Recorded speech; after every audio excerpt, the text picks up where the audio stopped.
मित्रांनो, तुम्हाला इंग्रजी ग्रामरचे कन्सेप्ट क्लिअर असतील तर तुम्हाला इंग्रजी ग्रामर हे 100% तुमचं क्लिअर होणार. बघा, त्यासाठी तुमची हे बेसिक कन्सेप्ट आहे तुमची क्लिअर असले पाहिजे. जसं की बघा, नॉट ओनली बघा, कधीच विसरणार नाही, एकदाच पहा. जसं की बघा, ह्याचे 4 नियम आहेत. पहिला आहे कर्त्यामध्ये फरक असल्यास. आता कर्त्यामध्ये फरक म्हणजे काय, जे तुम्हाला वाक्य दिलेलं असेल पेपरमध्ये.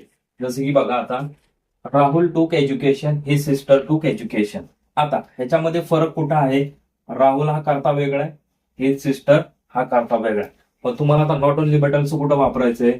या राहुलच्या आधी, म्हणजेच नॉट ओनली राहुल टूक एज्युकेशन. ओके. आता ह्याच्यात तुम्हाला काय करायचंय की समान असलेला भाग एकदाच घ्यायचा आहे.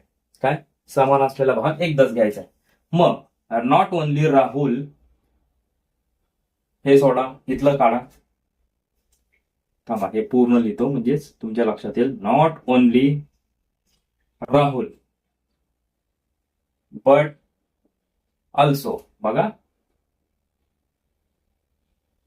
पहिल्या वाक्यातला समान भाग आपण काय एकदाच घ्यायचा, म्हणजे not only Rahul but also his sister टूक एज्युकेशन.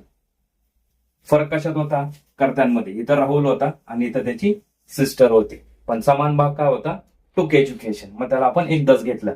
मग कर्त्यांमध्ये फरक असेल तर पहिल्या कर्त्यापूर्वी नॉट ओनली आणि दुसऱ्या कर्त्यापूर्वी बट ऑल्सो. क्लिअर?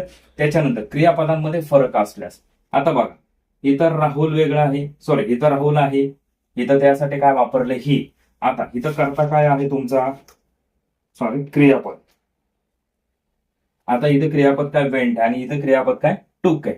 आता तुम्हाला काय करायचंय की क्रियापदांमध्ये फरक असेल तर मग जे पहिलं क्रियापद आहे त्याच्यापूर्वी तुम्हाला काय वापरायचंय? Not only. ओके. काय? Not only.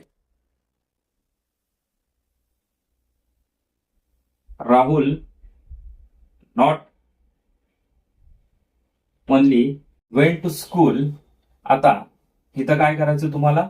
ही काढायचं, कारण की ही कशासाठी वापरलेलं होतं? राहुलसाठी, म्हणजे तो समान भाग आहे, तो काढायचा. तो म्हणजे एकदाच घ्यायचा.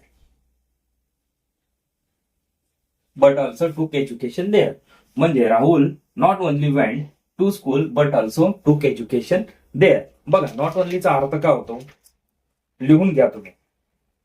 हेच नाही तर ते सुद्धा, म्हणजे तो शाळेला जातच नाही तर तो तिथं अभ्यास पण, म्हणजे काय, शिक्षण पण घेतो. आलं लक्षात? म्हणजे हेच नाही तर ते सुद्धा. आता त्याच्यानंतर आहे काय तुमचं? हे लक्षात आलं तुमच्या? क्रियापदांमध्ये फरक असल्यास. बघा, राहुल हा एकदाच घेतला, इथं ही होतं त्यासाठी, म्हणून समान असलेला भाग एकदाच घ्यायचा. आता याच्यात क्रियापदांमध्ये फरक होता. पहिल्या क्रियापदापूर्वी नॉट ओनली, दुसऱ्या क्रियापदापूर्वी बट ऑल्सो. आता कर्मांमध्ये फरक असल्यास. आता बघा, कर्म ही राईट्स, ही राईट्स समान भाग आहे, फक्त कर्म काय तुमचं चेंज आहे. इथं कर्म काय? अ लेटर आणि इथं स्टोरी. आता गंमत बघा, ह्या पहिल्या कर्मापूर्वी तुम्हाला काय करायचंय? Not only. नॉट ओनली वाक्य काय होतं बघा? Not only he writes not only letter but also a story. म्हणजे तो पत्रच लिहित नाही तर तो कविता सुद्धा लिहितो. म्हणजे he writes not only letter but also story. म्हणजे पहिल्या कर्मापूर्वी काय करायचं तुम्हाला? नॉट ओनली, आणि दुसऱ्या कर्मापूर्वी काय? बट ऑल्सो, पण समान असलेला भाग एकदाच. आता हा जो प्रश्न आहे पेपरमध्ये विचारलेला आहे, आता लेटेस्ट मध्ये 2026च्या बोर्ड एक्झाम मध्ये विचारलेला आहे. बघा, विशेषणांमध्ये फरक असल्यास. The barking became louder and more aggressive. बघा, हे तुमचं काय विशेषण आहे? लाऊडर आणि मोर अग्रेसिव्ह हे पण तुमचं विशेषण आहे. आता विशेषणांमध्ये म्हणजे पहिलं जे विशेषण आहे त्याच्यापूर्वी तुम्हाला नॉट ओनली आणि इथं अँड काढून दुसऱ्या विशेषणापूर्वी बट ऑल्सो. म्हणजे पहिलं जे विशेषण आहे त्याच्यापूर्वी नॉट ओनली आणि दुसऱ्या विशेषणापूर्वी बट ऑल्सो. बघा, हे 4 नियम पाठ करा, कधीच विसरणार नाही तुम्ही. ह्या पद्धतीने जर सोडवलं तर तुमचं वाक्य नॉट ओनलीचं कधीच चुकणार नाही. का डाऊट असेल तर कमेंट बॉक्समध्ये कमेंट करा.